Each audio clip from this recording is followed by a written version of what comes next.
ओम नमः श्रुतेभ्यः। विजितमदनकेतुं निर्मलं निर्विकारं रहत सकलसंगं संयमासक्तचित्तं सुनयनिपुणभावं ज्ञाततत्त्वप्रपञ्चं जन्ममरणभीतुं सद्गुरु नौमि नित्यं।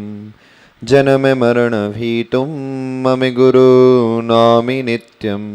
जन्ममरणभीतुं विशुद्धगुरु नौमि नित्यं। नमो अरिहन्ताणं नमो सिद्धाणं नमो आयुरीयाणं नमो वज्रायाणं नमो लोय सव्यसाहुणं। बोलिए अनंतानंद सिद्ध परमेश्वरी भगवान की। परम पूज्य आचार्य गुरु 108 विशुद्ध सागर जी महाराज की। पूज्य मुनि श्री सुप्रभ सागर जी पुण्य सागर जी महाराज की। 3 कम 9 कोटि भावलिंगी मुराजों की।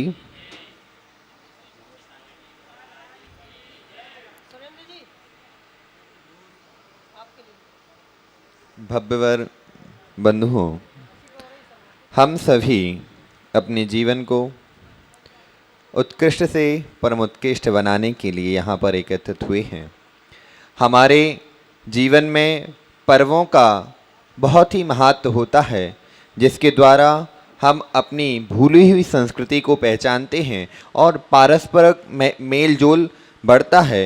उसी पर्वों की श्रृंखला को एक साथ रखने के लिए, उनको जानने के लिए पूज्य मुनि श्री सुप्रभ सागर जी ने एक सुप्रवचन पर्व करके एक ग्रंथ का संरचना की, जिसके कारण इस जीवन में पर्वों को पहचानने के लिए हम सभी को बहुत अच्छा मार्ग प्राप्त हुआ है।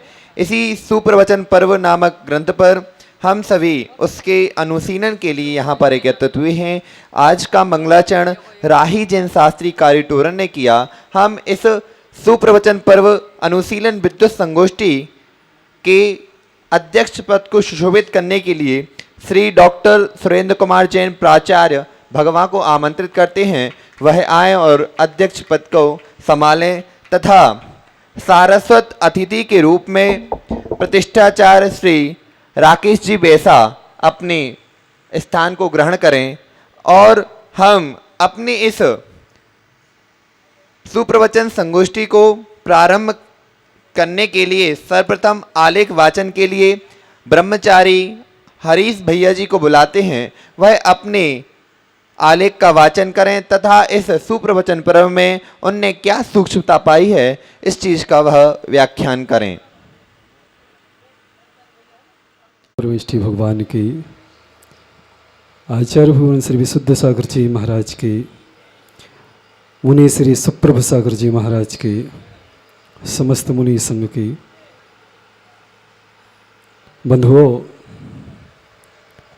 आज जो ये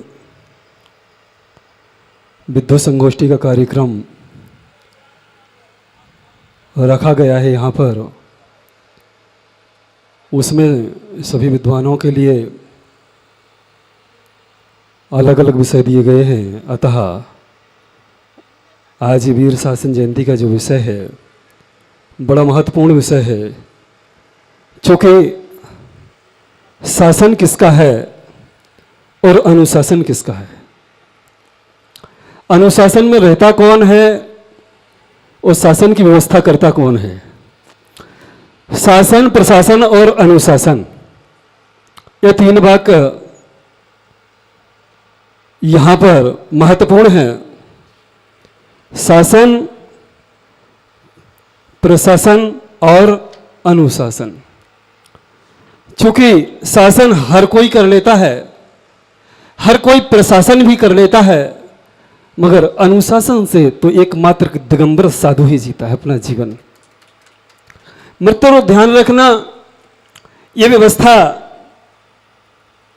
प्रचलित हुई चूंकि हमारा जीवन व्यवस्थित नहीं था और आज हम महावीर भगवान के बताए हुए पद चिन्हों पर चल रहे हैं। चूंकि हमें पता नहीं थी कि आदिनाथ भगवान ने हमें जो व्यवस्थाएं दी, इन व्यवस्थाओं के बारे में हमें अवगत नहीं कराया गया, और महावीर भगवान के बारे में अवगत कराया गया और प्रशासन भी यही कहता है कि महावीर भगवान से आपके जैन धर्म का प्रादुर्भाव हुआ है। मुनिश्री, महावीर भगवान से ही आपके जैन धर्म का प्रादुर्भाव हुआ है, तो हमारे विद्वान गणों को चाहिए कि उनको आगम की व्यवस्था के बारे में बताएं और वो आगम की व्यवस्था के बारे में बता करके उन सिलेबसों में भी चेंज करवा दें, उन सिलेबसों को भी चेंज करवाएं जिन सिलेबसों में पढ़ाया जा रहा है कि महावीर भगवान से आपका जैन धर्म पिछलित और प्रसारित है। थोड़ी सी आवाज कम करो जी भाई सब।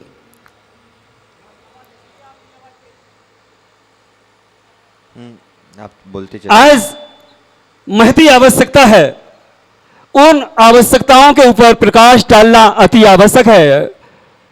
हम लोग चाहें तो दृष्टि को पलट करके सृष्टि को भी पलट सकते हैं। क्या हम चाहें तो दृष्टि को पलट करके इस सृष्टि को पलट सकते हैं, चूंकि आगम को पलटने की आवश्यकता नहीं है। जो वर्तमान में सृष्टि के ऊपर प्रचलन किया जा रहा है, जो बच्चों को सिखाया जा रहा है कि जैन धर्म कहां से प्रचारित किया गया है, संचालित किया गया है, महावीर जयंती से, महावीर भगवान से। क्योंकि हम महावीर जयंती तो मनाते हैं मगर जैन शासन जयंती नहीं मनाते हैं। इसका कारण क्या है? कारण क्या है? ये प्रकाश में नहीं आई। पूज्य श्री ने यहां पर 11 संदर्भ दिए और 11 संदर्भों में महत्वपूर्ण उल्लेख किया है। कलश स्थापना क्यों करते हैं, गुरु पूर्णिमा क्यों मनाते हैं, वीर शासन जयंती क्यों मनाते हैं, मुकुट सप्तमी क्यों मनाते हैं, वात्सल पर्व क्यों मनाते हैं, धनतेरस क्यों मनाते हैं, दीपावली, पिछी परिवर्तन, महावीर जयंती, अक्षय तृतीया, शुद्ध पंचमी इत्यादि 11 अवलंबन ये दिए हुए हैं। और इस ग्रंथ की महती आवश्यकता, चूंकि इस प्रकार के ग्रंथ अभी तक हमको देखने को नहीं मिले हैं और आज वर्तमान में ये प्रथम ग्रंथ हमको देखने को मिला है जो एक महान कृति साबित होगी आगे चल करके। और जितना भी आलोचन इस ग्रंथ का किया जाए उतना कम है। इसके दोहन करने पर मुझे प्राप्त हुआ कि मुनिश्री ने बताया कि 35 नाम दिए गए आदि पुराण ग्रंथों से लेकर के नाम दिए जिनमें वर्तमान में प्रचलित है। एक ऐसा नाम है कि एक नाम के ऊपर बड़ा गुरुदेव वह पुआ मच रहा है कि नमोस्तु शासन जयवंत हो, नमोस्तु शासन जयवंत हो। और इसके पीछे अनेक टिप्पणियां हो रही हैं, चाहे हमारा श्रवण संस्कृति वाला कर रहा हो और चाहे हमारे विद्वान कर रहे हो, बड़ी टिप्पणियां हो रही हैं। चूंकि अभी तक उन जीवों ने आगम का विस्तृत आलोड़न नहीं किया है, आगम को विस्तृत पढ़ा नहीं है। अगर आगम को विस्तृत पढ़ा होता, आगम को विस्तृत परखा होता तो शायद वो उंगली नहीं उठा सकते थे। जहां से गुरुदेव श्री विशुद्ध सागर जी महाराज गुजरते हैं वहां ये एक आवाज आती है कि नमोस्तु शासन जयवंत हो। मगर एक जगह से आवाज आती है कि ये मिथ्या संभाषण है। चूंकि ये मिथ्या संभाषण नहीं है, ये जैन आगम है, ये जिनवाणी है और जैन धर्म का ये विचार विसार है। आज वर्तमान में जो हमारे साधु समाज, साधु संतों के द्वारा जो आगम का विचार विसार हो रहा है, जो जिनवाणी का विचार विसार हो रहा है, वो एक अद्वितीय है, अक्षुण्ण है। बंधु विषय उसका क्या कहूं। पूर्व में भी हमारे विद्वान यहां अपना वक्तव्य देकर के गए हैं। चूंकि मैं वक्ता नहीं हूं, मैं तो साधु संतों की चरण रज का ही पात्र हूं। मैं भी यही चाहता हूं कि हे गुरुदेव मुझे वक्ता मत बनाना, मेरे हाथ में कब ये मोर पंख आ जाए, मैं यही चाहता हूं और यही भावना रखता हूं। क्योंकि वस्त्रों के साथ कभी किसी को निर्वाण नहीं हुआ है। और वास्तव में जो ये संत कहते हैं अपने मुखारविंद से, जो मुखारविंद से कहते हैं वो इनकी चर्या और क्रिया में झलकता है। भैया जी सच्चा समय सार आप विषय पे चर्चा करें, झलकता है। चूंकि मैं विषय पर ही आऊंगा गुरुदेव, तो मैं आज जो ये चर्चा कर रहा हूं पूज्य मुनि श्री के बारे में, आचार्य श्री के बारे में जो उन्होंने लिखा है और जो पूज्य श्री ने लिखा हुआ है सुप्रभ सागर जी महाराज ने कि इनका वर्णन देखने को जो मिलता है, नमोस्तु शासन का जो वर्णन देखने को मिलता है आदि पुराण आदि ग्रंथों में 35 नामों से उल्लेखन किया गया है, जिनमें वर्तमान में एक ऐसा नाम है जो नमोस्तु शासन से जुड़ा हुआ है। पीछे भी वर्तमान में हुआ वो देखने को मिलता है जो अज्ञान का एक द्योतक है और यह जीव अज्ञान की दशा में जी रहा है। चूंकि सम्यक स्वाध्याय ना होने के कारण इसके अभिज्ञान चक्षु नहीं खुले हैं, इसलिए हमको समझदारी से काम लेना होगा। साधुओं के प्रति एक वर्तमान में जो, चूंकि संदर्भ यही है महावीर भगवान के शासन का, अभद्रता सी देखने को मिल रही है। इसका कारण क्या है? सम्यक स्वाध्याय ना होना। और सम्यक स्वाध्याय ना होने के कारण वह जीव क्या करता है? तेरे और बेरे में लग जाता है। चूंकि आज हमें ये समझना है कि वास्तव में महावीर भगवान ने क्या किया और क्या कहा, हम उनके पद चिन्हों पर चलें, यही हमारी आशा है। जय श्री ओम नमः सिद्धिभ्या।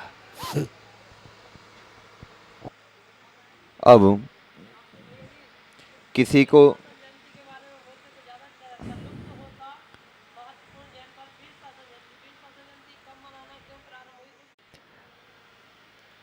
जिनका विषय है वात्सल पर रक्षाबंधन और प्रचलित किंवदंतियाँ, हमने सुना है मुनि सुप्रभ सागर जी महाराज के मुखारविंद से कि जिन वक्ता को हम बुला रहे हैं वह शब्दों के डॉक्टर हैं,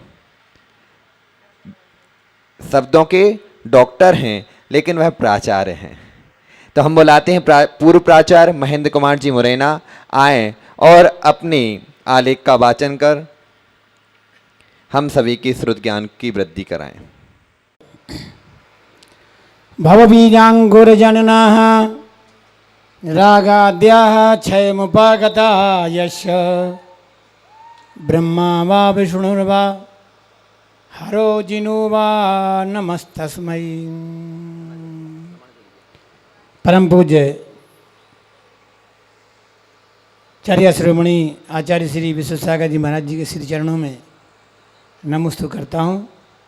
परम पूज्य मुनि श्री सुप्रभ सागर जी महाराज, मुनि श्री प्रणत सागर जी महाराज, मुनि श्री सौम्य सागर जी महाराज और मुनि श्री अनंग सागर जी महाराज, इन सभी साधु वृंद के श्री चरणों में अपना नमोस्तु निवेदित करता हुआ मुझे विषय दिया था वात्सल्य पर्व।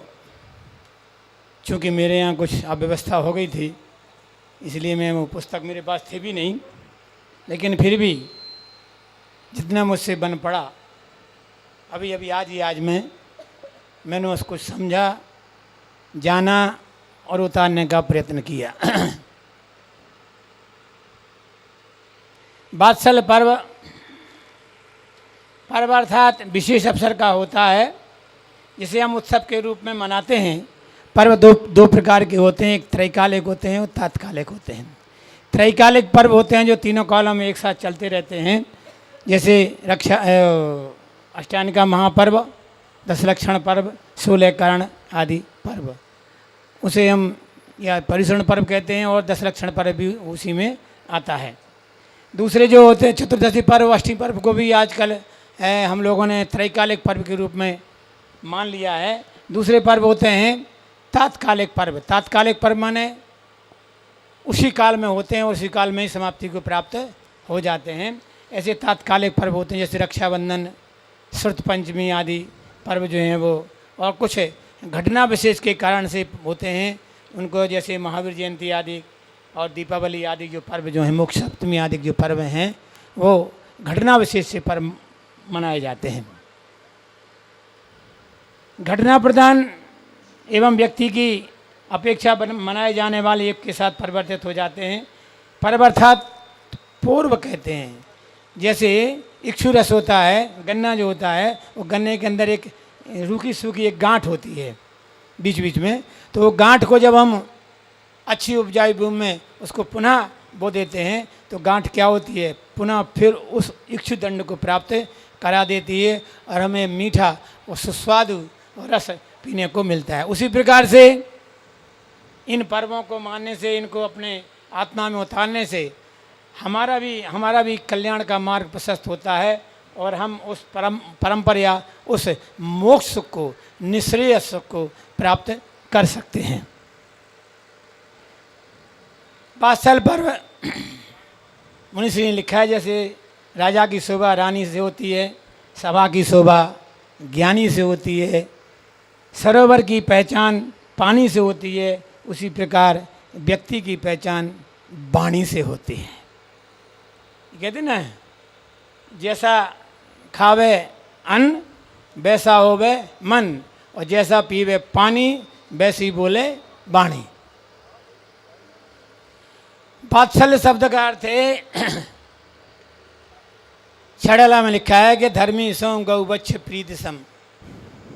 धार्मिक व्यक्ति के साथ इसे गाय अपने बछड़े से प्रेम करती है, उसी प्रकार से साधर्मी भाइयों के प्रति भी ऐसा व्यवहार करे, उसका नाम है वात्सल्य।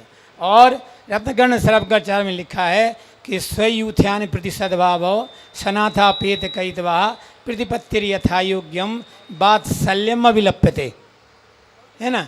इसकी व्याख्या आप सभी को मालूम है, लेकिन फिर भी धर्मीशों को बचम, जैसे ऐसी परिभाषाएँ, वात्सल्य की परिभाषाएँ हमारे आगम ग्रंथों में जगह जगह वर्णित हैं। जैसे गाय अपने बच्चे से प्रेम करती है, उसी प्रकार धार्मिक व्यक्तियों के साथ प्रेम करना भी हमारा कर्तव्य है, और यही वात्सल्य धर्म है। क्यों लिखा है ना, न धर्म हो धार्मिक ही बिना। धार्मिक व्यक्तियों के बिना धर्म होता नहीं है।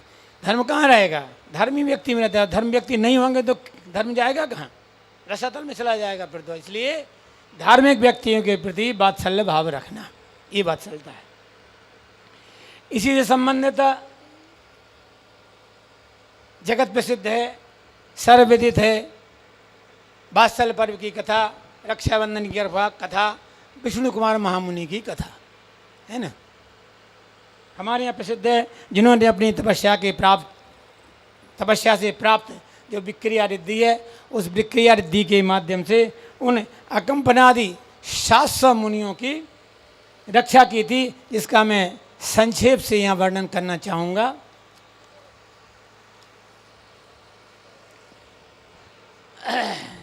अकंपनादि 700 मुनिराज उज्जैनी नगरी में विराजमान थे। वहाँ का राजा श्री वर्मा था। उसको जब मालूम पड़ा कि हमारे नगर में मुनिराज आए हैं, तो उनके दर्शन करने के लिए वो वहाँ पर जा रहे थे। लेकिन उसके जो मंत्री थे, उन मंत्रियों ने जाने से मना किया कि महाराज नंगे भुक्खों की क्या तुम सेवा करने जा रहे हो, क्या दर्शन करने जा रहे हो, क्या करोगे जा करके। अपने यहाँ बहुत बड़े बड़े मंत्री लोग और सब लोग हैं, इनके विद्वान लोग हैं, इनसे ही लाभ लीजिए। वो नंगे भुक्खे क्या जाने कि क्या होता है धर्म। लेकिन राजा धार्मिक था, वो नहीं माना। और जब उनके दर्शन करने के लिए गया तो उन मंत्रियों ने तरह तरह से उनको बरगलान की, नहीं जाएं इसकी कोशिश की। लेकिन फिर भी राजा जब नहीं माना, गए जाकर के वहाँ 700 मुनियों को नमस्कार किया। उसके पहले जब उन मुनियों को आचार्य श्री अकंपनाचार्य को ज्योतिष ज्ञान के माध्यम से, निमित्त ज्ञान के माध्यम से उनको मालूम पड़ा कि आज कुछ अनर्थ होने वाला है, तो उन्होंने अपने सभी मुनियों को समझा दिया कि कोई भी बोलेगा नहीं, सभी चुप रहेंगे। जब वो राजा और मंत्री वहाँ गए तो न महाराज बोले, न उन्हें किसी को आशीर्वाद दिया। जब रास्ते में जा रहे थे तो उन्होंने कहा, मंत्रियों ने कहा, राजन देख लिया, ये सब नंगे हैं, ये क्या जाने, सब बैल की तरह हैं, ऐसा कहते चले जा रहे थे। लेकिन रास्ते में एक मुनि महाराज जो आ रहे थे, उन्हें पता नहीं था कि आचार्य श्री ने क्या नियम दिया है। वो आए और उन्होंने ये सुन लिया, तक्रम पीतोयम। वो मंत्री कह रहा था राजा से, और मंत्री ने जब ऐसा कहा तो मुनि महाराज ने वो सुन लिया। तो महाराज ने कहा कि क्यों राजन, ये क्या तुम्हारे इन मंत्रियों को, इन सभी सभासदों को क्या पीला रोग हो गया, पीलिया हो गया है क्या, जिनको सफ़ेद चीज़ पीली दिखती है? क्यों? उसने तो क्या कहा था? उसने कहा था ये बैल आ रहे हैं और छाछ पी के आए हैं। उनका मतलब क्या था? लेकिन ये मुनि जो थे, ज्ञानी थे, विद्वान थे, अनेकांतवादी थे, शादवादी थे, उन्होंने उसका अर्थ लगाया कि ये कह रहा है कि ये पीली छाछ पी करके आए हैं। छल किया। हाँ, तो उसने ऐसा जब कहा तब उन्होंने कहा कि नहीं महाराज, लगता है कि इनको पीलिया हो गया है। क्यों? छाछ तो सफ़ेद होती है, पीली नहीं होती है। जब और बात बता चलता रहा, लेकिन जब वो हार गए, हार करके जब अपने नगर को चले गए, अब क्या हुआ? और राजा, वो मंत्री थे, उन मंत्री ने बदला लेने के लिए 700 मुनियों से बदला लेने के लिए नियम बनाया, और रात में चारों मुनि जो वो मंत्री जो थे, बलि, नमुची, बृहस्पति, प्रहलाद और बृहस्पति, चारों मंत्री उनसे मानने के लिए एक साथ इन सबको मार देंगे, और हमारा जो है वो कष्ट, जो हमें गिलानी हुई है, जो हमारी निंदा हुई है, जो हमारी बदनाम हुई है, हम जो पराजित हुए हैं, उसका हल हमें मिल जाएगा। अज्ञानी जीव थे, इसलिए कहा पापी जीव थे, दुष्टात्मा जीव थे। एक किसी ने लिखा है, ऐसे जो पापी लोग होते हैं ना, उनको जागने नहीं देना चाहिए। पापी लोगों को, महाराज जी, पापी लोगों को कभी जागने मत देना, और संत को कभी सोने मत देना। क्योंकि पापी यदि जग गया तो संसार का कल्याण ही करेगा, और संत यदि सो गया तो संसार का कल्याण रुक जाएगा। इसलिए हमारी इस कोशिश रहे कि पापी सोता रहे और संत जगता रहे। जब इस तरह सी बातें हुई, वो चले गए। जब वो मानने के लिए आया तो देखा कि अरे, अब उधर जब वो मुनि महाराज वहाँ पहुँचे अपने आचार्य के पास, गुरु के पास, टोपी लगा ले महाराज।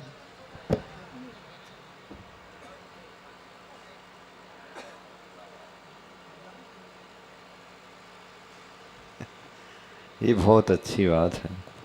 भूल गया महाराज, जल्दी जल्दी ठीक है। क्षमा करें। जब वो मुनिराज सुरसागर महाराज जी थे, वो आचार्य के पास पहुँचे, उन्होंने सारा समाचार सुनाया। आचार्य ने कहा तुमने ये गलत हो गया, ये अच्छा काम नहीं हुआ है। तो उन्होंने मुनि महाराज ने बहुत उनसे कहा कि महाराज जी हमें कोई प्रायश्चित दे दो। अब क्या प्रायश्चित दें? लेकिन जब वो नहीं माने, बार बार यही कहते रहे, उन्होंने कहा ठीक है, तुम्हारे लिए प्रायश्चित यही है कि तुम जहाँ से तुम्हारा उनसे वाद विवाद हुआ था, वहीं जा कर के उसी स्थान पर जा कर के और ठहर जाओ, रात भर वहीं रुको। अब क्या हुआ, रात को जब वो आए, देखा था अरे जिससे हमें बदला लेना है वो तो यहीं खड़ा हुआ है। बस उनने कहा पहले तू मार, उन्होंने कहा पहले तू मार, उन्होंने कहा पहले तू मार। तलवार लेके आए थे, उन्होंने कहा पहले तू मार, पहले कहते ना पहले तू पहले तू पहले तू, है ना, तो कभी कभी गाड़ी भी छूट जाती है। पहले आप, पहले हाँ आप। पहले आप, वो एक ही बात है। हाँ, तो क्या हुआ, जब उन्होंने कहा नहीं अब ऐसा करो, अपन चारों एक साथ मिल करके मारते हैं। जब वो मारने को उद्यत हुए, जो तलवार उठाई, जैसे रक्षक देव, वहाँ जंगल का रक्षक देव, तो देखा अरे ये मुनिपद निरादर हो जाएगा, मुनिपद का अपमान हो जाएगा। इसलिए वो रक्षक देव आया, उन चारों को वहीं खेल लिया। उनकी जब बदनामी सवेरे राजा ने देखा, तो राजा ने उसको नगर से बाहर चारों को निकाल दिया। कालांतर में जैसी भव्यता होती है वैसे ही संयोग मिल जाते हैं।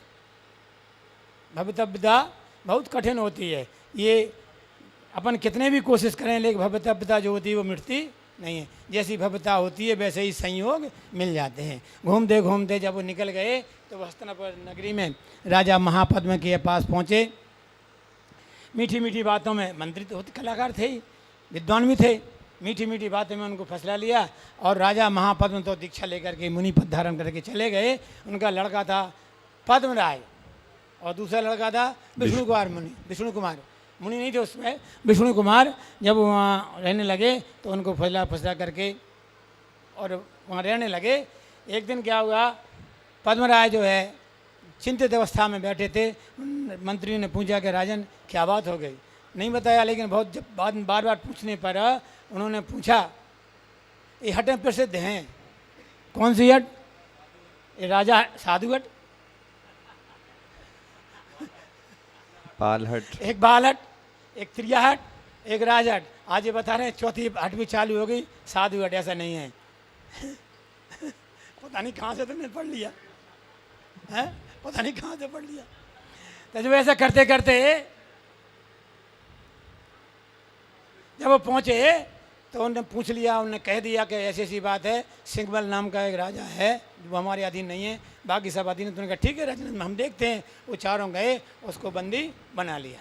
बंदी बना के जब ले आए, राजन ने पूछा, बोलो मैं बहुत खुश हो गया, तुमको जो वर मांगना हो सब ले लो, किमिच्छिक दान, किमिच्छिक दान, जो तुम्हारी इच्छा हो सो मांगो। उन्होंने कहा महाराज आज नहीं मांगते हैं, कभी ज़रूरत पड़ेगी, जब जिस दिन हमें आवश्यकता पड़ेगी हम वो वर मांग लेंगे। कालांतर में घूमते घूमते बिहार करते करते वो अकम्पनादि सासु मुनिराज उसी नगरी में, हस्तिनापुर नगरी में आ गए। उसने देखा और ये अच्छा मौका है, वही मुनिराज हैं, वही हैं नंगे, मुनिराज नहीं है। वो देवताओं को मानते नहीं था, बोले वही नंगे हैं जो वहाँ उन्होंने हमको अपमानित किया था, उसका बदला लेने के लिए पुनः वो उनके पास चालू हो गया। राजन के पास पहुँचा, राजन आपने जो मुझे वरदान देने को कहा था, मैं आज अभी इसी समय से वरदान मांगता हूँ कि 7 दिन के लिए हम लोगों को राजा बना दिया जाए। बस इतना कहते राजा ने कहा ठीक है भाई देना दो। क्यों कहते ना, प्राण जाए पर बचन न जाए। रघुकुल रीत सदा चले आई, प्राण जाए पर बचन न जाए। जब दे दिया वरदान, दे दिया राजा बना दिया, तब उन्होंने ठीक है, उन्होंने क्या किया, यज्ञ चालू किया। ऐसा यज्ञ चालू नहीं किया, हिंसक जो प्राणी थे उन जीवों को उनमें मार मार करके उनको यज्ञ में आहुति देना प्रारंभ कर दिया। बदबू आने लगी, बेड़ा बनाया और उन 700 मुनियों को उस बेड़े के अंदर बंद कर दिया और चारों तरफ से हवन चालू कर दिया। अब बहुत दिन बीत गए, 7 दिन की बात है शायद। हाँ, 7 दिन बाद जब वह हवन पूर्ण होने को हुआ तो एक आचार्य सतसागर जी थे। रात्रि के पहर में उनको अचानक एक नक्षत्र देखा, श्रवण नक्षत्र को देखा और उसको देख करके उन्हें ज्ञान हुआ। अरे अरे आह निकली तो एक छुल्लक जी वहीं बैठे थे बगल में, सो रहे थे वो भी। तो उन्होंने सुना, महाराज जी क्या बात हो गई, आज आपने ऐसा आह शब्द का प्रयोग क्यों किया? बोले क्या बताऊँ। पूछा जब छुल्लक जी ने बार बार, तो उन्होंने कहा कि ऐसा ऐसा हो रहा है हस्तिनापुर में, तो क्या महाराज जी इसका कोई उपाय? बोले यहाँ उपाय तो है।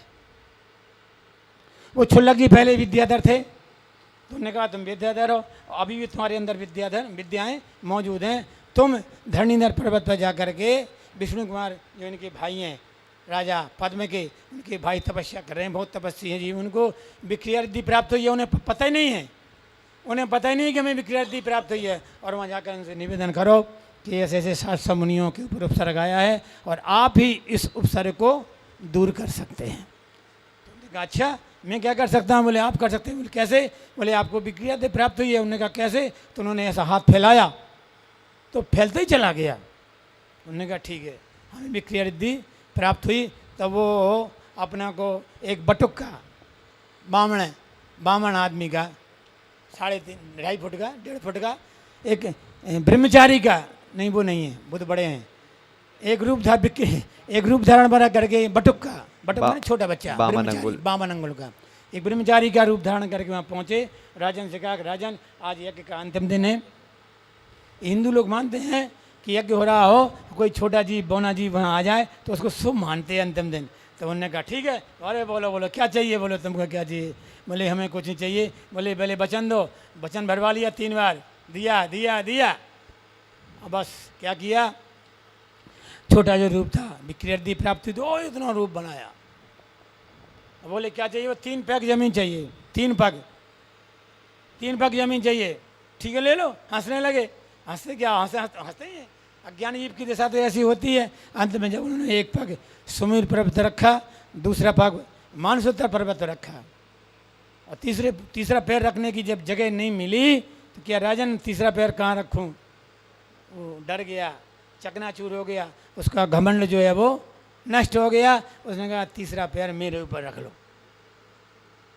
ये कथा हम सभी को मालूम है, विदित है। मैंने शार्ट रूप में आज महाराज सिंह ने तो बहुत इसमें विस्तार में लिखी है। लेकिन फिर बाद में उस दिन था श्रावण शुक्ला पूर्णमासी थी, पूर्णिमा थी। तो उस दिन जो है उन्होंने जब उनका उपसर्ग दूर हो गया तो श्रावकों ने जितने भी उस अयोध्या हस्तिनापुर में श्रावकों के घर थे उन सभी ने शुद्ध भोजन बनाया। और भोजन बनाया तो रोटी बनाएंगे लग जाएगी चुभेगी की, क्योंकि 7 दिन से धुआं गले में भर गया था, गला रुंधा हुआ था, जाएगा नहीं। तो उन्हें क्या किया कि काजू वो क्या बनाई, खीर बनाई।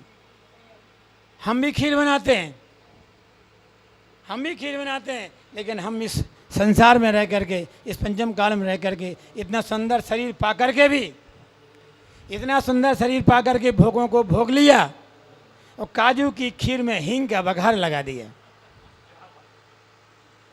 क्या इतना सुंदर शरीर पा करके भोगों को भोग लिया, जैसे कोई काजू की खीर बनाए ना महिला, और फिर क्या करे, हींग का बघार लगा दे। कौन खाएगा उसको? नहीं डाली उसमें संयम की शक्कर, इसलिए लगा रहा है 84 के चक्कर। हम तो ऐसे हैं, लेकिन उन श्रावकों ने उसमें खीर बनाई और मुनियों को आहार दिया। मुनि ने निरंतर आहार किए। और जो कहते हैं ना कि जिन्होंने आहार लिया वो तो पुण्यात्मा थे ही, लेकिन जिन्होंने आहार दिया वे पुण्यात्मा भी थे और धर्मात्मा भी थे। इसलिए कहते हैं जिस घर में, जिस नगर में साधु हो, प्रत्येक घर में चौका लगना चाहिए। चाहे साधु का आहार हो चाहे नहीं हो, पुण्य तो पूरा का पूरा मिलता है। और जिनके घर में चौका नहीं लगता है, साधु के आहार नहीं होते हैं, ग्रंथों में लिखा है कि वो घर शमशान की तरह है, शमशान की तरह है। इसलिए उस दिन से ये पर्व क्या किया था, फिर बाद में सभी साधर्मी भाइयों ने आपस में मिलकर के एक दूसरे को रक्षा सूत्र बांधा। उस दिन से रक्षा बंधन, रक्षा सूत्र चल गया। आजकल तो भाई बहन भी रक्षा सूत्र बांधते हैं और किसी को आपस में कोई बांधते नहीं, लेकिन ये अकेले भाई बहन का नहीं है, समस्त धर्मात्मा पुरुषों का ये रक्षा सूत्र, रक्षा बंधन है। ये वात्सल्य पर्व है। इस वात्सल्य पर्व को हमें अच्छी तरह से मनाना चाहिए। और जो जिनने आहार दिए, धर्मात्माओं का त्यौहार है, धर्मात्माओं का त्यौहार है ये, प्रत्येक धर्मात्मा का, अकेले भाई बहन का त्यौहार नहीं है। जैसे विष्णु कुमार ने फिर मुनिराज के पास जा करके प्रायश्चित लिया और प्रायश्चित लेकर पुनः अपने मुनिपद को धारण किया। हम भी उस वात्सल्य पर्व को मनाएं और धर्मात्मा के प्रति, अपने साधर्मी भाइयों के प्रति वात्सल्य का भाव रखें। इसमें परंपरा हमें भी अपना धर्म में लगें, आत्मध्यान करें और मोक्ष सुख को प्राप्त करें इसी भावना के साथ। इसमें आपका विषय किंवदंतियाँ भी साथ में थी। कैसी कैसी किंवदंती, कैसे कैसे प्रचलन इसमें चलने लगे, उसमें कुछ प्रकाश डालें। याद नहीं, ठीक है। आपसे कि आपने विष्णु कुमार मुनि का नाम लिया, जब विष्णु कुमार मुनि ने 52 अंगुल के 52 अवतार को धारण किया तो फिर उनकी रिद्धि नहीं चली जाएगी क्या? मुनिपद में उनने मुनिपद में थे, जब वो षष्ठम और सप्तम गुण स्थान में, तब उन्होंने रिद्धि प्राप्त करी। और सब जब उनने वस्त्र धारण करे, 52 अंगुल का लिया, उनने रूप धारण किया, तो वो मुनिपद से च्युत हुए, तो रिद्धि के 5वें 4थे गुण स्थान में आना चाहिए। तब उनकी वो रिद्धि उनके पास ही रही कि फिर चली गई? उसमें चली गई। फिर उनने फिर मुनियों को कैसे उपसर्ग ठीक किया होगा? कैसे नहीं, रिद्धि तो थी उनके पास, लेकिन उसमें उनके उसका उपयोग किया, उसका रिद्धि का उपयोग तो किया था उनने, बिना उपयोग किए तो होना ही नहीं था कार्य। नहीं, उपयोग, हमारा प्रश्न ये है कि मुनि पद में रिद्धि रह सकती है कि श्रावक पद में भी रिद्धि बन सकती है? क्योंकि वो 64 रिद्धियाँ मुनियों को होती हैं। हाँ। वो मुनियों को रिद्धि है, वो विक्रिया रिद्धि थी, वो मुनि के लिए विक्रिया रिद्धि थी कि श्रावक के लिए हो गई थी वो, क्योंकि उनने मुनिपद को त्याग करके श्रावक बने थे 52 अंगुल की। तो फिर आप बताइए। कर रहे थे कि पर्व 2 प्रकार के होते हैं, एक त्रैकालिक और एक तात्कालिक। त्रैकालिक पर्व में आप कह रहे थे कि 10 लक्षण 16 कारण, त्रैकालिक पर्व, हाँ त्रैकालिक 16 कारण 10 लक्षण और ये अष्टानिका। फिर आप बोले अष्टमी चतुर्दशी भी मानने लगे हैं, ऐसा कहा आपने, तो क्या अष्टमी चतुर्दशी त्रैकालिक पर्व नहीं है? पहले का मेरे जहाँ तक ध्यान है। और फिर अब मानने लगे हैं तो फिर वो तात्कालिक हो गया, फिर त्रैकालिक नहीं बचा। फिर वो तत्कालिक मान सकते हैं, फिर गड़बड़ हो जाएगा ना। फिर उसमें अगर तत्काल मान सकते हैं, बात भिन्न हो जाएगी ना। फिर वो आपका क्या मत है इस समय के, मतलब त्रैकालिक है अष्टमी चतुर्दशी पर्व की नहीं है? वैसे त्रैकालिक होना चाहिए, है? त्रैकालिक। फिर अभी आप कह रहे थे कि वो मानने लगे हैं त्रैकालिक। जैसे अष्टानिका हुई और पर्व हुई 10 लक्षण आदि, तो लेकिन अष्टमी में ऐसा क्या विशेष है कि उसको त्रैकालिक आप ले रहे हैं? सवेरे महाराज जी ने बताया था ना, सवेरे महाराज जी ने बताया नहीं, था। हम तो पंडित जी ने ये कहा ना कि मानने लगे हैं, इसलिए हमने पूछा कि मतलब त्रैकालिक ठीक है। बाकी अब हम चलते हैं कि कैसे सरलता से जीवन में जैनत्व की कला सीखी जा सकती है, वो भी किससे? सुप्रवचन पर्व में के प्रवचनों से। उस चीज़ को बताने के लिए मुरैना से आई हुई श्रीमती सरला जैन वह आए और अपने आलेख का वाचन कर श्रुत ज्ञान की वृद्धि करें।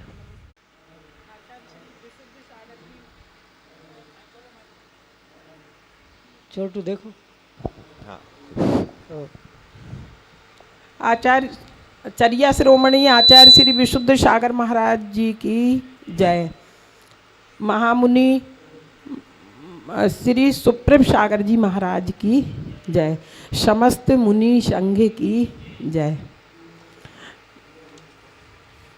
जैसा कि मुझे आज आलेख दिया गया है कि सरलता से सुप्रवचन पर्व पुस्तक से जैनत्व सीखते हुए सभी लोग सरलता से, मैंने सुप्रवचन पर्व पुस्तक अभी थोड़ी पढ़ी, थोड़ा अध्ययन किया है। अगर मैं इसको बहुत अच्छे से पहले से मिली होती और मैंने पढ़ा होता तो पुस्तक के अंदर एक भव्य प्राणी के लिए अच्छी तरह से 84 लाख योनियों से निकल करके और ऊपर चढ़ने के लिए, श्रेणियाँ चढ़ने के लिए और व्रतों को धारण करने के लिए आह्वान करने की एक इतनी अच्छी कृति है जिसे वास्तव में ही हम ग्रंथ भी कहें और ग्रंथ उसके ऊपर लिखा भी जा सकता है। इतनी अच्छी उसमें कलाएं दी हुई हैं प्रत्येक अध्याय में। यूँ तो सभी ने बता दिया है कि पर्व को क्या कहते हैं, जोड़ने के लिए पर्व कहते हैं, गांठ जो होती है गन्ने की वो पर्व कहलाती है इस तरह से। लेकिन पर्व संधि जो महाराज जी ने दिया है कि आत्मा से, धर्मात्मा से जोड़ने के लिए ये इसको हमें लेना है। पर्व को, पर्व शब्द को हमें खाली गन्ने की गांठ से और बोने से वहीं तक नहीं रह जाना है, हमें अंतरंग में हमें लेना है इसको पर्व को, कि हम इससे अपनी आत्मा को समझें, आत्मा से जोड़ें इसको और हम धर्मात्मा से स्नेह करें। और धर्मो रक्षति रक्षिता, वृक्षो रक्षति रक्षिता। हम वृक्ष की रक्षा करेंगे तो वृक्ष हमारी रक्षा करेगा हर तरह से। इस तरह हम धर्म की रक्षा करेंगे, हम पर्व को समझेंगे और इनको जानेंगे और अपनी आत्मा में ठहराएंगे तो निश्चित ही हमारे लिए जैसे वृक्ष से छाया मिलती है ऐसे ही धर्म से हमें लाभ मिलेंगे। ये सारा कुछ हमने उस पुस्तक को धीरे धीरे देखा। तो साहित्य जो होता है वो समाज का दर्पण होगा करता है। श्रेष्ठ स्थायी साहित्य जिस दर्शन में अवस्थित होता है, जहाँ पुरातत्व, साधुजनों एवं संस्कृति का संरक्षण एवं संवर्धन सदा जागृत रह रहा हो, वह धर्म और दर्शन जिसमें चरित्रवान एवं विशिष्ट ज्ञान संपन्न साधुजन अपनी सुष्ठु वाणी के द्वारा धर्म दर्शन को दिग्दिगांत में फैलाते हैं एवं अपने सत्यार्थ बोध प्रदायी कृतियों के सृजन से, जिन्हें हम ग्रंथों के रूप में सिरोधार्य करके धारण करते हैं। जैसे सुर्त पंचमी का पर्व महाराज जी ने दिया हुआ है, उसमें मैंने जरा सा उसको देखा, महाराज जी ने तो बहुत विशद उसमें बहुत अच्छे तरीके से दिया हुआ है, परंतु इसके लिए तो बड़ा अच्छा एकांत चाहिए और समय चाहिए उसको। उस पुस्तक को पढ़ने के लिए तो हम अगर साल भर भी बार बार अध्ययन करें, 100 बार भी पढ़ें तो पढ़ सकते हैं। क्योंकि आचार्य विद्यासागर महाराज जी कहते हैं कि किसी भी पुस्तक या ग्रंथ का अगर आपको अध्ययन करना है तो उसको 100 बार पढ़ो, तब आपके अंदर ठहरेगी वो, अन्यथा वो ऐसे ही निकलती चली जाएगी और आप अपने कार्यों में लगे रहेंगे।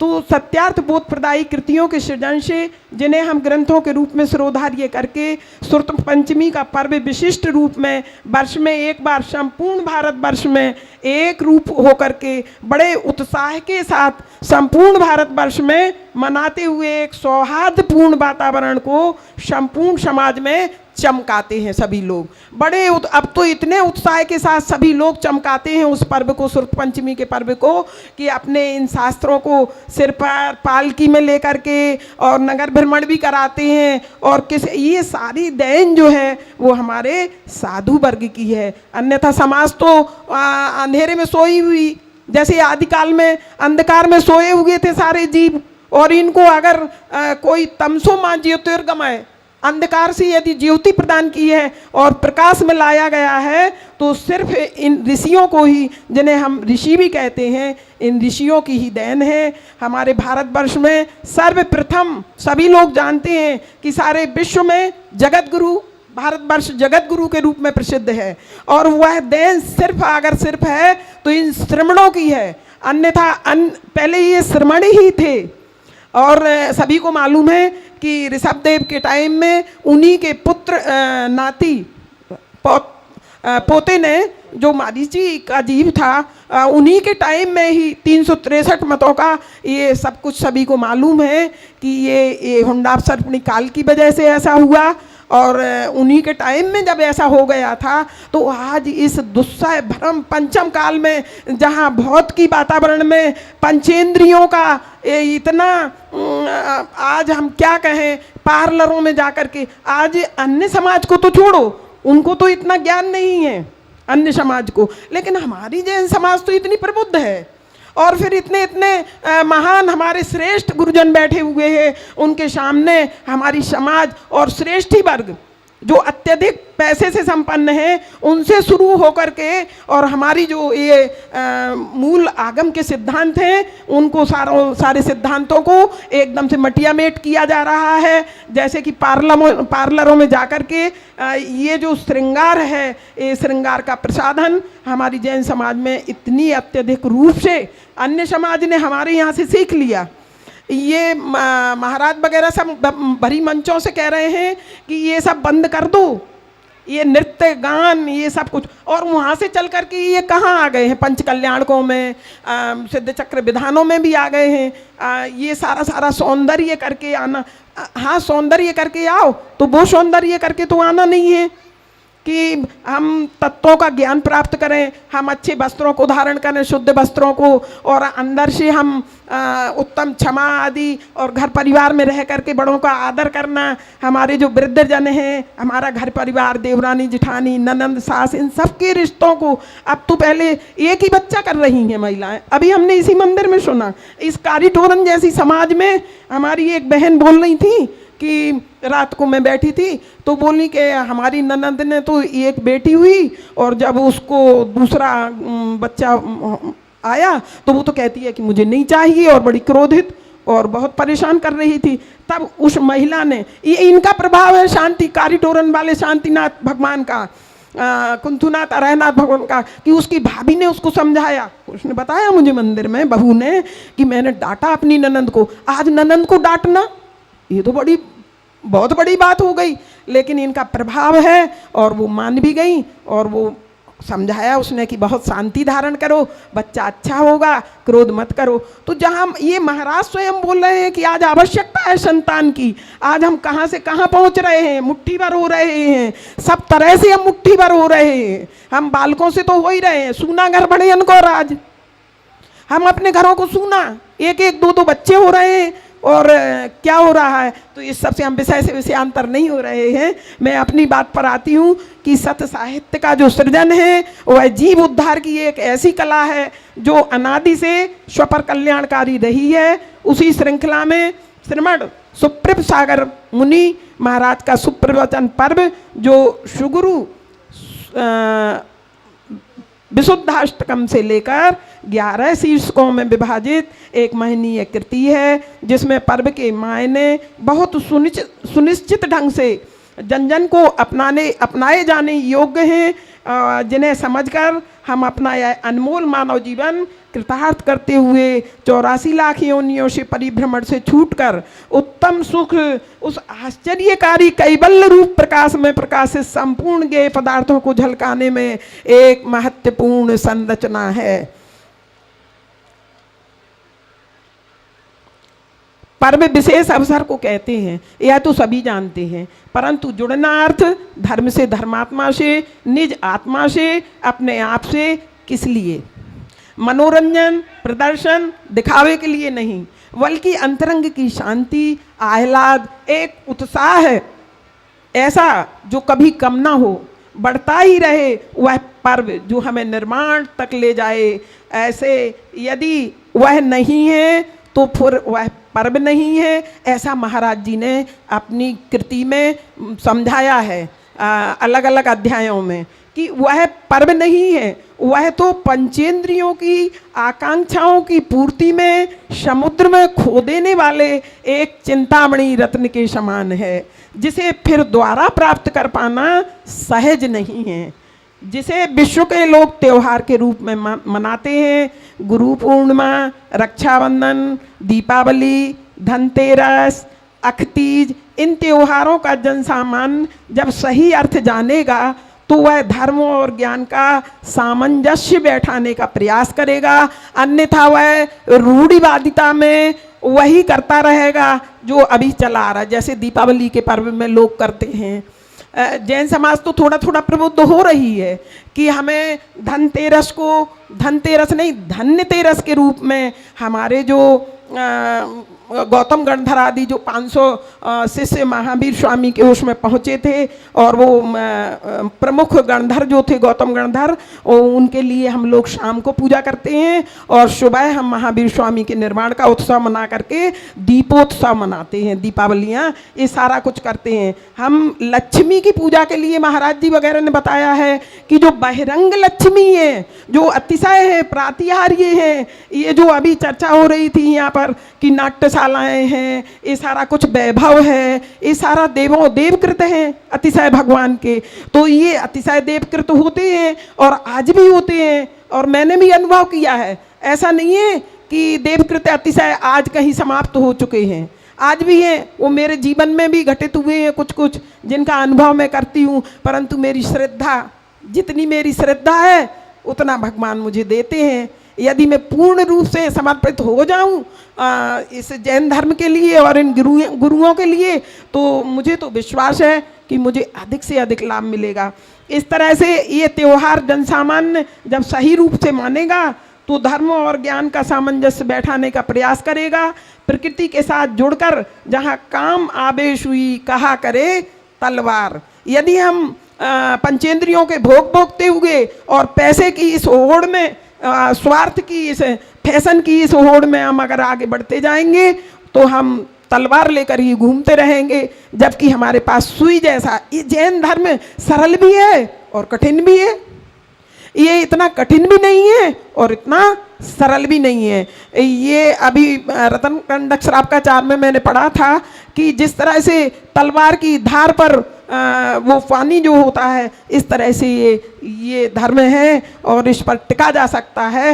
ये ब्रह्मचर्य व्रत धारण करके ये रहना और नग्न दिगंबर देश में रहना, ये नग्नता नहीं है, ये कितना महान ब्रह्मचर्य का पालन है जिसको हर कोई समझने में भी समर्थ नहीं है, तो उस पर आरूढ़ होना तो एक बहुत श्रेष्ठ और उच्चता की बात है। इसलिए ये जैन समाज बहुत उच्च समाज मानी जाती है, श्रेष्ठ मानी जाती है और धनाढ्य समाज मानी जाती है। अब मैं अधिक ना बोल करके मैं इतना बोल सकती हूँ कि रावण और सती सीता जी का उदाहरण, सती अंजना और पवनंजय का, सती सोमा, चंदना, द्रौपदी, श्रेष्ठ, सुदर्शन आदि और आदि प्रभु से लेकर के पार्श प्रभु तक के जो पूर्व भव हैं, ये सारे हमें इस बात को बताते हैं कि जो भक्ति है, जितने भी स्तोत्र और ये पर्व वगैरह हैं जिनके माध्यम से महाराज जी हमें समझा रहे हैं उस प्रवचन पर्व पुस्तक में, तो ये सारे कर्म सिद्धांत से भी जुड़े हुए हैं। और ये हमारी भक्ति है, जो जैनों के जो स्तोत्र हैं, ये सारी जो सती सीता ने जो अग्नि में कमल खिलाया, सती द्रौपदी का जो चीर बड़ा और सेठ सुदर्शन का सूली से जो सिंहासन हुआ, ये सारा कर्म सिद्धांत से जुड़ा हुआ, जिसे महाराज जी ने बहुत अच्छे से समझाया था अनादिकाल से लेकर के। और सफलता की 3 सीढ़ी, सजगता, सरलता, संवेदनशीलता, ये जन्म जरा मृत्यु रूपी रोग की औषधि है। ऐसा सुप्रवचन पुस्तक में महाराज जी ने हमारे लिए, जन सामान्य के लिए बड़े सरल सरल ढंग से उसमें और कितनी श्रेष्ठ बातों को उसमें रख दिया है। एकमात्र सुप्रवचन पर्व जिसे हम जिनवाणी के रूप में पठन करके कल्याण के मार्ग पर अग्रसर होते हुए स्वपर कल्याणकारी कार्यों में पुण्योपार्जन करके शुभ में संलग्न हो, अशुभ से बचें। जन्मांतरों के पुण्य इकट्ठे होने पर सज्जनों से सज्जनों का समागम मिलन होता है। ऐसे खोटे पंचम काल में निर्गंत साधुओं का समागम विशेष विशेष पुण्य से हुआ होगा।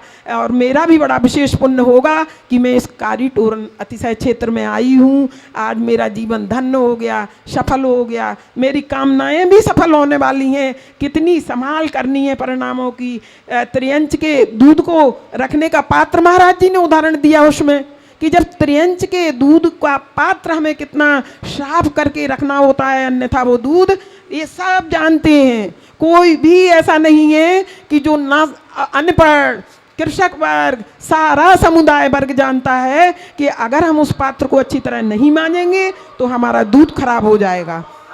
तो उसी प्रकार से हमें, यदि हमने अपने अंतरंग को साफ नहीं किया तो सिर्फ बहिरंग से हमारा कुछ भी होने वाला नहीं है। हम चाहे कितना माइक पर बोल लें, चाहे हम कितना ही कुछ भी कर लें। तो इस तरह से त्रियंच के दूध को रखने का पात्र जब बिल्कुल साफ चाहिए तो जिनवाणी तो शुद्ध शिंगनी का दूध है। उन्होंने सोने के पात्र में शिंगनी का दूध ठहरने वाली बात कही है। तो ये मेरी समझ में थोड़ा थोड़ा आया, पर महाराज जी के मुख से मैं सुनूंगी। महाराज जी ने कितना सुंदर उदाहरण दिया है। सोने के पात्र का पुरुषार्थ किया होगा तभी तो हम सुरत की परंपरा को समझने का प्रयास कर रहे हैं। जैनम वचनम सदा वंदे, सुरत की परंपरा शाश्वत है। काल की अपेक्षा से सुरत का विनाश कैसे, ये सारा कुछ। और विषयांध व्यक्ति को न गुण दिखते हैं, न दोष दिखते हैं, न पुण्य न पाप, ये सारा कुछ मैंने उसमें से अध्ययन किया है अपने और जन सामान्य के लिए। ये पुस्तक कितनी परोपकारी है और स्वउपकारी होने के साथ साथ मैं महाराज जी से चाहूँगी कि वो मुझे और थोड़ा सा इसके ऊपर समझाएं। हमने महाराज जी ने अपने सरल शब्दों से हमें जैनत्व में पर्वों की सरलता से समझाने की कोशिश की। यदि किसी का प्रश्न हो तो अपना प्रश्न कर सकते हैं। महेंद्र जी का महेंद्र पंडित जी एक प्रश्न करने के लिए आतुर। आपने हमें सरलता से जैनत्व की कला सिखाते हुए सुप्रवचन के प्रवचनों का उल्लेखित किया। हम अब चलते हैं इस तृतीय सत्र के अध्यक्ष महोदय से कि वह आएं और अपने अध्यक्ष भाषण के द्वारा इन जिन लोगों ने अपने आलेख का वाचन किया उनकी समीक्षा करें। अध्यक्ष श्री डॉक्टर सुरेंद्र कुमार जी प्राचार्य, भगवान। आचार्य श्री विशुद्ध सागर महाराज की जय। मुनि श्री सुब्रत सागर महाराज की जय। मुनि संघ की जय।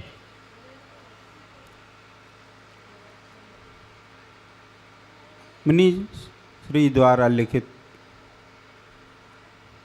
ग्रंथ के गोष्ठी में मुझे आने का अवसर मिला।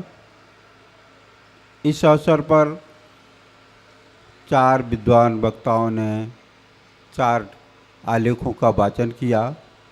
पंडित हरीश जी अरोरा ने वीर शासन जयंती पर अपना प्रकाश डालते हुए हम ऐसा समाज से अनुरोध किया कि पाठ्यक्रम में भगवान आदिनाथ से जैन धर्म का प्रारंभ हुआ, इस बात का उल्लेख कराने के लिए प्रयास किया जाए। निश्चित रूप से यह कार्य आवश्यक है। फिर भी हम यहाँ कहना चाहेंगे, जब तक हम स्वयं आदिनाथ भगवान की जयंती उत्साह के साथ में नहीं मनाते हैं, जो कि भगवान महावीर जयंती मनाते हैं, जब उनसे हम कई गुने उत्साह के साथ में भगवान आदिनाथ की जन्म जयंती मनाएंगे और उनका निर्वाण महोत्सव मनाएंगे, तभी हम अपनी बात किसी से कहने के लिए प्रस्तुत कर पाएंगे। सिर्फ शब्दों के जाल से हम ऐसी उपलब्धि प्राप्त नहीं कर सकते हैं। हमें भी अपने प्रत्येक कार्यक्रम में ऐसा मनाना चाहिए कि हम आदिनाथ भगवान से की जयंती को बहुत अधिक महत्व दें। दूसरा आलेख प्राचार्य श्री महेंद्र कुमार जी मुरैना का था। आपने वात्सल्य धर्म पर, रक्षाबंधन को हम वात्सल्य धर्म के रूप में मनाते हैं या वात्सल्य का प्रतीक रक्षाबंधन है, इस पर अपने समीक्षात्मक विचार प्रस्तुत किए। जैन व्यक्तियों से आपस में सहृदय वात्सल्यमय जीवन के ऊपर आपने विस्तृत रूप से प्रकाश डाला। साथ ही साथ आपने कथानक को भी काफ़ी विस्तारपूर्वक सुनाया। हमारा भी पहला अवसर है कि जिस प्रकार से महाराज जी ने इस कथानक को लिखा है और क्या बातचीत हुई मुनि महाराज से, उसका विस्तारपूर्वक उल्लेख किया है। निश्चित रूप से हम सब लोगों के लिए ज्ञानदायक बात हुई है। चौथा वक्तव्य श्रीमती सरला जी ने अपनी सरल भाषा में किया है। यह पुस्तक निश्चित रूप से जैनत्व के संस्कार डालने के लिए एक उपयोगी स्तंभ साबित होगी, ऐसा उन्होंने विचार व्यक्त किया है। और कृति में समाविष्ट सभी आलेख इस बात के लिए लिखे ही गए हैं कि हम निश्चित रूप से सरलता जैन धर्म के मार्ग पर आगे बढ़ने लगे। अब हम आगे अपनी बात कहते हैं। आज पूज्य मुनिश्री द्वारा संकलित 11 आलेखों में से 8 आलेख चतुर्मास अवधि में बोले जाने वाले आलेख हैं, या जो चतुर्मास अवधि में हमारे पर्व मनाए जाते हैं उन पर आधारित हैं, और 3 आलेख चतुर्मास अवधि के बाद के लिए आलेख। इन आलेखों का सही उपयोग तो हम विद्वान लोग कर पाएंगे जहाँ मुनिराज उपलब्ध नहीं होते हैं, समाज के बीच में हमें इन त्योहारों को मनाना पड़ता है। तो उस अवसर पर यह जो सभी आलेख हैं वो हमारे लिए एक आधार देंगे कि समाज को हम उन पर्वों के बारे में विस्तार से बता सकें। पर्वों के बारे में बताना आवश्यक नहीं है, बल्कि उस मार्ग पर ला करके हम श्रावकों को उनका मोक्ष मार्ग की ओर कैसे बढ़ सकते हैं इसके बारे में बता सकें। इस प्रकार से यह कृति हमारे सबके लिए अमूल्य निधि के रूप में उपलब्ध मुनिश्री ने कराई, जो हम सब लोग उसके लिए अत्यंत आभारी हैं। मुनिश्री से हम 1-2 बात और करना चाहेंगे। मैंने पूरी पुस्तक तो नहीं पढ़ी है, लेकिन थोड़ा सा पढ़ा है। उसमें हम आपसे निवेदन करना चाहेंगे कि जब अगला संस्करण प्रकाशित हो तो श्रोताचार्य आचार्य श्री गणधर जी का नाम भी उसमें श्रुत पंचमी वाले आलेख में सम्मिलित करने की कृपा करें। दूसरी बात हम ये कहना चाहेंगे कि हो सकता है कि आप सब लोगों ने हमें 60 खंड ग्रंथ कैसे प्राप्त हुआ इसकी कहानी सुनी हो, फिर भी क्योंकि इस पुस्तक में वह कहानी उल्लेखित नहीं थी, वो हम सब जो हमारे विद्वान साथी हैं उनको सुनाना चाहते हैं। कथानक बहुत लंबा ना बढ़े, क्योंकि 45-50 मिनट सुनाने के लिए चाहिए, या हम 5-7 मिनट में ही उस बात को पूरा करेंगे। बम्बई के एक सेठ जी थे, लगभग 100 साल से अधिक पुरानी बात है। तो एक बार वो श्रवणबेलगोला गए और वहाँ से वो मूढ़बद्री भी पहुँचे। वहाँ मूढ़बद्री पहुँच कर के उन्होंने जो भट्टारक जी हैं, जैसा आप सब लोग देखते हैं, भट्टारक जी के पास में धवला जय धवला इत्यादि ग्रंथ हैं, ताड़पत्र पर हैं, और उनके वो दर्शन कराते हैं। पहले जब हम पहली बार गए थे तो कुछ शुल्क लेकर के उनके दर्शन करने को मिलते थे। अब उन सेठ जी ने महाराज भट्टारक जी से निवेदन किया कि भट्टारक जी एक किताब की ग्रंथ की एक ही प्रति है, आप आज्ञा दें तो हम इसको नकल करवा लें और ये हमेशा के लिए सुरक्षित हो जाए। भट्टारक जी इस बात के लिए तैयार नहीं हुए। जब भट्टारक जी इस बात के लिए तैयार नहीं हुए तो उन्होंने कहा कि ठीक है, आप ऐसा करें कि आप इसी को पढ़ के ही सुना दें। भट्टारक जी ने कहा हमको इसका पढ़ना भी नहीं आता है, ये तो बस दर्शन कर ये और आप जाइए। अंत में भट्टारक जी इस बात के लिए तैयार हो गए कि ये ग्रंथ आपको और किसी से पढ़वा सकते हैं हमारे सामने। वह ग्रंथ पुरानी कन्नड़ भाषा में लिखा गया था। हाड़े कन्नड़, है? हाड़े कन्नड़, हरे कन्नड़ भाषा में लिखा गया है और सिर्फ उस समय 5 विद्वान ही ऐसे थे जो उस ग्रंथ को पढ़ सकते थे। एक पंडित जी को बुलाया गया जो उसके विशेषज्ञ थे, उन्होंने मंगलाचरण पढ़ के सुनाया। क्योंकि पंडित भट्टारक जी उसकी नकल करने को लिए अलाउ नहीं कर रहे थे तो बात यहीं आई गई हो गई और वो सेठ जी वापस बम्बई चले गए। अब उनके मन में एक विकल्प रहा कि ये ग्रंथ तो मिलना ही चाहिए। जब एक दूसरे सेठ जी पूना से जा रहे थे, उन्होंने उनको कहा कि हम वहाँ जा रहे हैं, तो उन्होंने कहा कि आप मूणबद्री जाइएगा और भट्टारक जी से निवेदन करिएगा कि वह ग्रंथ की नकल करने को मिल जाए।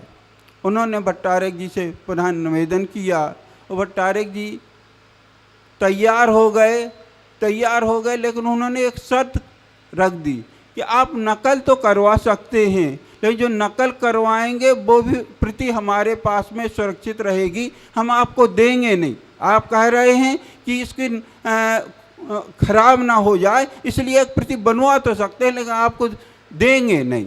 वो वापस आ गए।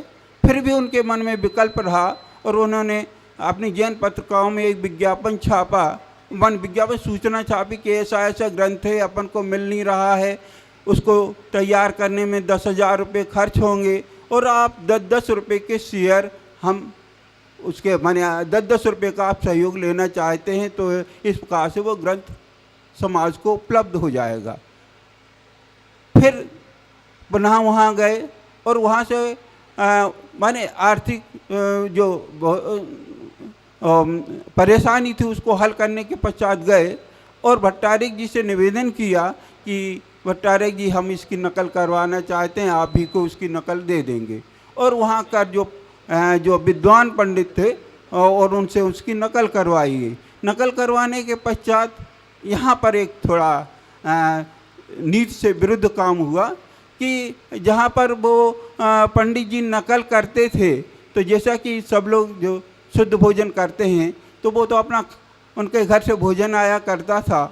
पंडित जी क्या करने लगे कि वो नकल का एक पर्चा तो वहीं छोड़ रखते थे और उसकी नकल की एक पुर्जी अपने खाने के डिब्बा में रख देते थे और वो खाने के डिब्बा में जो पुर्जी रख देते थे वो घर पहुंच जाती थी और उनकी पत्नी भी माने योग्य थी और उन्होंने दूसरा ग्रंथ उसका तैयार कर लिया। अब जब पूरा कार्यक्रम हो गया, भट्टारक जी को भेंट हो गया, तो पंडित जी उस दूसरी प्रति को लेकर के पूना के सेठ जी के पास में गए और उन्होंने कहा ये तो आप हमारा खरीद लो। तो उन्होंने कहा हम ये नहीं खरीदेंगे क्योंकि हम वहाँ वचन दे करके आए हैं। उसके पश्चात वो वहाँ से चल करके बम्बई के सेठ जी के पास में गए। फिर सोनी जी के नीचे अजमेर गए, वहाँ पर सबसे निवेदन किया, किसी ने भी उसको खरीदना स्वीकार नहीं किया क्योंकि हम लोग माने वो सेठ जी वचन दे आए हैं, इसलिए हम ये ग्रंथ को नहीं खरीदेंगे। और अंत में वो सहारनपुर पहुँचे। सहारनपुर के जो सेठ थे उनको ऐसा पता नहीं था कि क्या घटनाक्रम है और उन्होंने वो ग्रंथ खरीद लिया। अब प्रश्न आया कि ये नकल तो आ गई है, इसको पढ़ तो कोई पाता नहीं है। तो उन्हीं पंडित जी से निवेदन किया गया कि पंडित जी इसकी आप हिंदी भाषा में ऐसी नकल कर दो कि हम लोगों को पढ़ने में आ जाए कि इसमें लिखा क्या है। तो पंडित जी ने थोड़े से पृष्ठों की नकल की और नकल करने के पश्चात उनकी स्वर्गवास हो गया। ऐसा भी कहें कि उन्होंने शास्त्र की जो चोरी की, जैसा भी कहें, इस प्रकरण को छोड़ें।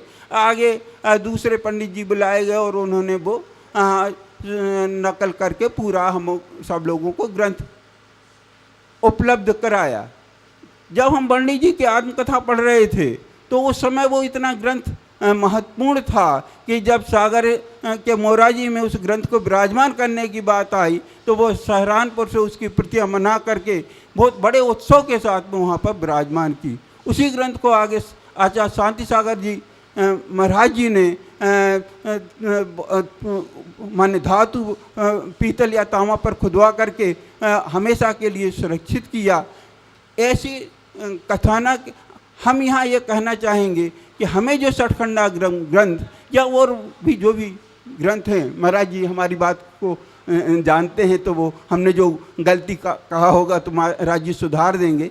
तो इतनी कठिनाई से हमें ग्रंथ प्राप्त हुआ और आज हम देखते हैं कि उस ग्रंथ के पढ़ने वाले ही लोग नहीं हैं और पढ़ने वाले लोगों के साथ में एक और विडंबना आ गई है कि यह भी प्रचारित किया जाता है कि आपको इनको दर्शन करने का अधिकार है, इनको आपको पढ़ने का अधिकार नहीं है।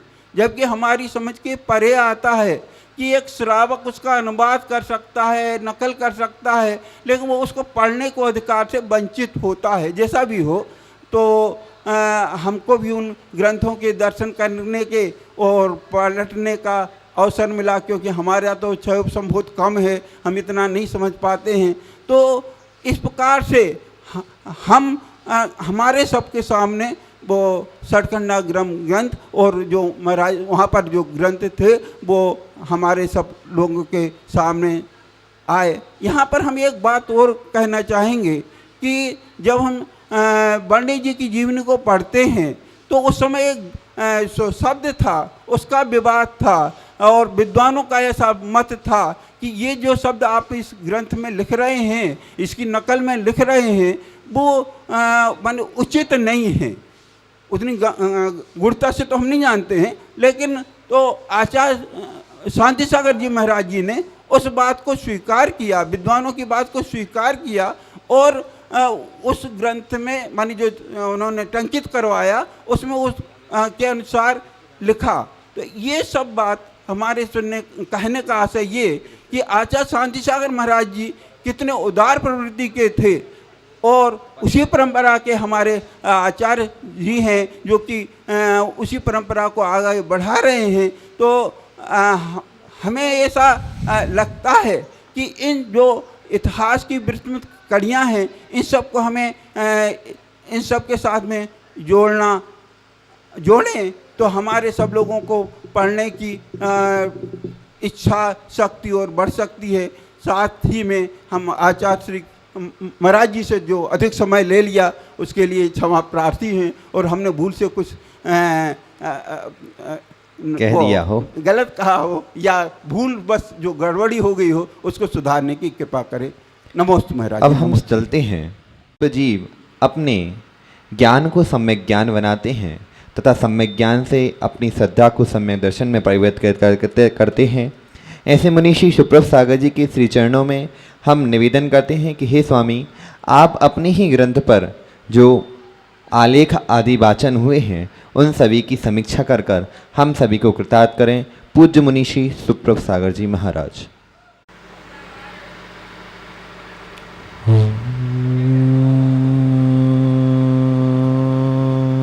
नमः सिद्धेभ्यः।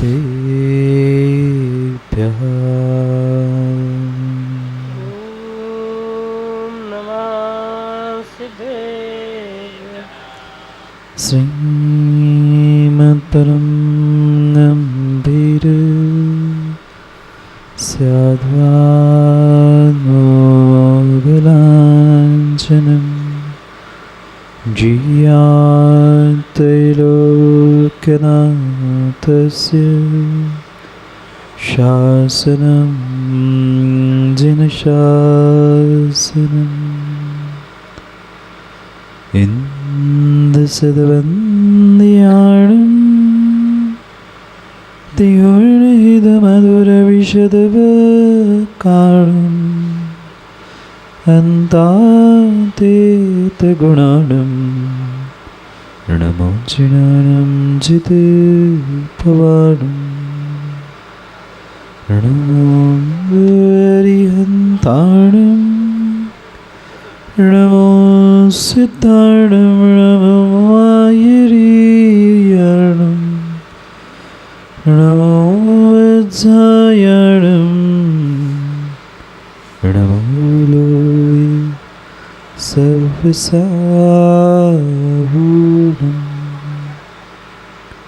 अनंत अनंत परम सिद्ध भगवान की 1008 श्री आदिनाथ भगवान की परम पूज्य आचार्य भगवान कुंद कुंद स्वामी की परम पूज्य आचार्य भगवान गुरुवर विशुद्ध सागर जी महाराज के सनातन जैन धर्म की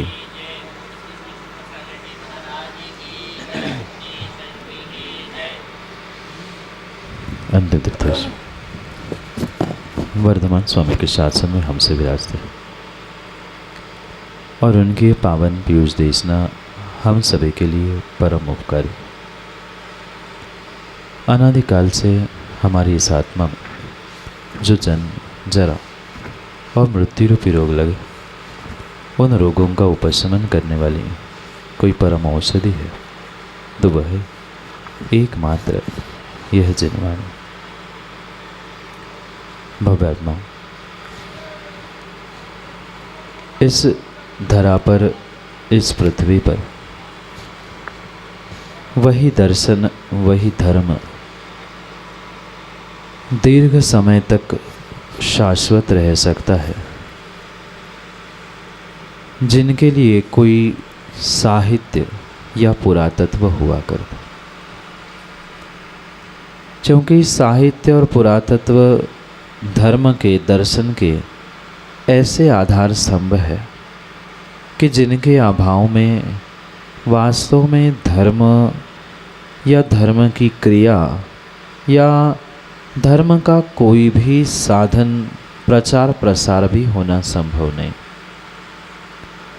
चाहे कागज़ों में लिखा हुआ साहित्य हो, चाहे शिल्प कला का पत्थरों पे उत्कीर्ण होने वाला पुरातत्व क्यों ना हो, जितना साहित्य और पुरातत्व धर्म का सुरक्षित होता है, उतना ही वह धर्म, उतना ही वह दर्शन दीर्घकालीन स्वीकार किया जाता है और उतनी ही उसकी दीर्घकालीन सुरक्षा भी हुआ करती।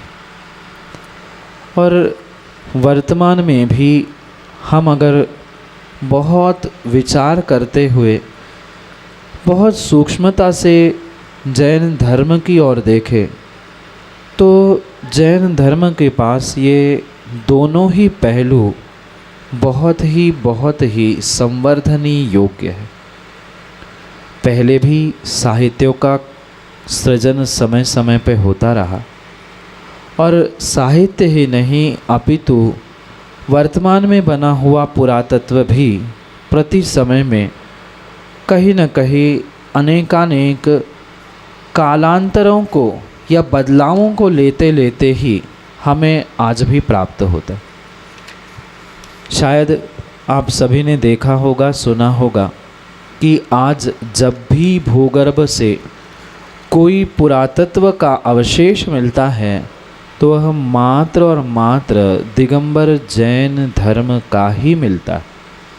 भले ही उसके रूप भिन्न भिन्न हो, कुछ अज्ञानी ज्ञानियों ने, बहुत अच्छे से शब्द को सुरेंद्र जी समझना, कुछ अज्ञानी ज्ञानियों ने ये भ्रांतियाँ उत्पन्न करा दी कि अमुक आकृति हमारी नहीं है, अमुक परंपरा हमारी नहीं है, ये उनके यहाँ होता है, ये हमारा नहीं आदि कहते कहते हम अपने ही पुरातत्व और अपने ही धर्म को संकुचित करते आए हैं, मात्र संकुचित छोटी सोच के कारण। जबकि जो शासन देवी देवताओं के भी आपको कुछ चित्र पत्थरों पर उत्कीर्ण मिल रहे हैं, वो भी मात्र और मात्र दिगंबर जैन आमना के ही है, अन्यत्र कहीं ऐसी व्यवस्था पूर्व काल में थी ही नहीं। जितनी भी पूजाएं होती थी वह मात्र शक्ति रूप पूजा जाता था या किसी अन्य रूप से महन जी वहाँ अन्य दर्शनों में पूजा हुआ करती थी। एकमात्र मूर्ति पूजा अगर कहीं होती थी तो ये जिन शासन में ही हुआ करती थी, अन्यत्र कहीं मूर्ति पूजा की परंपरा दीर्घकालीन नहीं, अल्पकालीन हो सकती है। जिनको जहाँ जैसा जो उपलब्ध हुआ उन्होंने उसे ही अपना बनाकर, अपनत्व देकर अपनी परंपरा उस अनुसार ढालते हुए उन्होंने उसको तो स्वीकार किया, और हमारे तथाकथित अज्ञानी ज्ञानियों ने हमारा नहीं हमारा नहीं हमारा नहीं करते करते संप्रदाय और पंथों में उन्हें बांटते बांटते हमारे धर्म की, साहित्य की और पुरातत्व की बहुत बड़ी क्षति की है। आज जितना भी साहित्य हमारे पास है वो भी साहित्य अगर प्रत्येक व्यक्ति और विद्वान वर्ग विशेष करके पढ़ने में बैठ जाए तो पूरा जीवन उनका निकल जाए, पर वह पूरा साहित्य आद्योपांत पढ़ नहीं सकता। पन्ने पलटना भिन्न विषय है, पन्ने तो हर कोई पलट लेता है बैसा जी, पर उसे समझना, उसमें लिखे हुए आचार्यों के अभिप्रायों को पकड़ते हुए वर्तमान की किंवदंतियों को उन सिद्धांतों से, साहित्य से और पुरातत्व से अलग आज नहीं किया जाएगा तो आने वाले समय में हमारे धर्म के नाम से हमारे पास कुछ भी शेष रहने वाला नहीं है। ये वर्तमान की बहुत सारी विडंबना हमें सामने दिखाई दे रही है कि साहित्यों को भी नकारा जाता है। ऐसे ऐसे विद्वान महन जी हमने देखे कि जो उत्कृष्ट साहित्य जिन्होंने हमें प्रदान किया, ऐसे आचार्यों को भी वे कोई यापनी संघ का कहते हैं, कोई द्रविड़ संघ का कहते हैं, जैनाभाष्यों में डालते हुए हम अपने स्वयं के ही धर्म की, साहित्य की क्षति कर रहे। हम अगर ऐसे महान आचार्यों को किसी जैनाभास में डाल रहे हैं तो आने वाले समय में आपके पास क्या साहित्य और क्या पुरातत्व बचेगा, ये विचार करने योग्य है। इसलिए किसी भी आचार्यों पर और विशेष करके पूर्वाचार्यों पर उंगली उठाने से पहले ये विचार करना होगा कि अगर एक एक करते करते करते करते हम सबको अलग करते जाएंगे तो आपके पास सुरेंद्र जी क्या बचेगा। जो आप पुस्तक लिख रहे हैं वह जैन जाति परंपरा, वह वास्तव में ऐसे बहुत सारे रहस्यों को जनमानस तक पहुंचाने का हर विद्वान को प्रयास करना चाहिए कि ये साहित्य, ये पुरातत्व हमारी वास्तव में जो आज जातियाँ लुप्त होने की कगार पर है, उनके लिए प्रत्येक व्यक्ति को कुछ न कुछ पुरुषार्थ करने की आवश्यकता है। मात्र जातियाँ नहीं, ये साहित्य, ये पुरातत्व, हमारी आचार्य परंपरा भी कहीं न कहीं लुप्त होने की कगार पर है। ये एक ज्वलंत विचारणीय प्रश्न सभी समाज के सामने रखने की आवश्यकता है। क्योंकि अध्यक्षीय वक्तव्य में एक सुझाव पहुंचाने का प्रयास अध्यक्ष जी ने किया था, पर वहाँ जो श्रुत पंचमी पर्व है वहाँ मात्र श्रुत पंचमी क्यों, कहाँ, कैसे ये प्रारंभ हुई, ये विशेषता होने से वर्तमान में षटखंडागम का कैसा लेखन हुआ ये वास्तव में समझने योग्य तो है, पर वहाँ कोई षटखंडागम पर्व या षटखंडागम से तात्कालिक स्थिति का विषय नहीं था। जो उस श्रुत पंचमी पे आलेख अगर किसी का होता या है वह उस पे बोलता तो उसको तो आलेख में जोड़ने योग्य है, पर ये एक सामान्य प्रवचन है और उस पर्व के दिनों में जो प्रवचन होता है वह उस घटनाक्रम से ही जोड़ा जाता है जो एक पौराणिक रूप से होता है। हाँ, ये जोड़ने से आलेखों में या वह विशेष जानकारी रूप उस षटखंडागम की महानता जीवों को प्राप्त हो सकती है, पर ये भी समझे आगम में पूर्वाचार्यों ने स्पष्ट कहा है कि कुछ ऐसे जो सिद्धांत ग्रंथ है उन सिद्धांत ग्रंथों को सामान्य जनों को पढ़ने का निषेध है। भले ही पंडित जी, महन जी, आप जैसे पंडितों ने, व्याकरणाचार्यों ने और बहुत सारे विद्वानों ने उनका भाषांतर किया है, पढ़ा है, पर अगर आगम की बात हम कहें तो पूर्वाचार्यों ने सिद्धांत ग्रंथों को सामान्य श्रावकों को पढ़ने का निषेध किया। एक इसी विषय पर जो घटनाक्रम आचार्य भगवंत नेमिचंद स्वामी के निमित्त से प्राप्त होता है उसे बहुत अच्छे से समझने की सुरेंद्र जी आवश्यकता है। गोमटेश्वर में बाहुबली पर जहाँ प्राण प्रतिष्ठा हो रही थी वहाँ प्रतिमा गढ़ने का कार्य चल रहा था। आचार्य भगवंत ग्रंथ खोलकर स्वाध्याय कर रहे थे, जिनके नाम से गोमटेश बाहुबली संज्ञा प्राप्त हुई। वह गोमट नाम के राजा जैसे ही वहाँ पहुँचते हैं, मुनिराज जो ग्रंथ पढ़ रहे थे उसको मार्जिन करते हुए ग्रंथ को बंद करके वो बैठ गए। जैसे ही राजा वहाँ पहुँचता है, वो विचार करता है कि मैं इतना पापी हूँ। मुनिराज स्वाध्याय कर रहे थे, मैं तो इन भावना से आया था कि मुनिराज कुछ स्वाध्याय में ग्रंथ में से पढ़ के मुझे सुनाए, और मुनिराज ने तो ग्रंथ बंद कर लिया। राजा ने निवेदन किया हाथ जोड़ के कि मुनिराज जी, आचार्य भगवंत, मुझसे क्या गलती हो गई कि आपने ये ग्रंथ बंद कर लिया।